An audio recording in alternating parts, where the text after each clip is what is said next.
मित्रांनो, big boss Marathi season 6चा काल पहिला भाऊचा धक्का पार पडला आणि या पहिल्या भाऊच्या धक्क्यावरती रितेश भाऊने सागर कारंडेचं भरभरून कौतुक केलं. काय खेळात तुम्ही सागर भाऊ.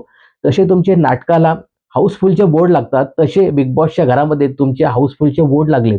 एंटरटेनमेंटचे नवे फंडे सागर कारंडे अशी पदवी रितेश भाऊने त्यांना दिली आणि हे सगळं कौतुक ऐकून बघून अक्षरशः सागर कारंडे यांच्या डोळ्यात पाणी आलं आणि साहजिकच यायला पाहिजे. एवढं कौतुक केल्यानंतर साहजिकच डोळ्यात पाणी येतं. पण मित्रांनो, खरं सांगा, की सागर कारंडेने या आठवड्यामध्ये म्हणजे पहिल्या आठवड्यामध्ये एवढं काही केलंय का, की त्याची तारीफ रितेश भाऊने एवढी करावी?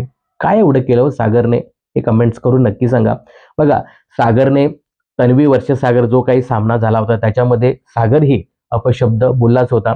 ठीक आहे, नॉमिनेशन टास्कमध्ये जशाच तसं त्याने उत्तर दिलं होतं आणि त्यानंतर थोडीशी तो लुडबुड करताना इकडे-तिकडे दिसला आणि जास्तीत जास्त तो प्रभूच्या बरोबर होता. बाकी त्याने काय केलं? मित्रांनो, खरं सांगा, सागर कारंडेने खरंच एवढं एंटरटेन केलं का पहिल्या आठवड्यात, की एवढी तारीफ रितेश देशमुखने केली? काय वाटतं तुम्हाला याच्याबद्दल? कमेंट्स करून नक्की सांगा.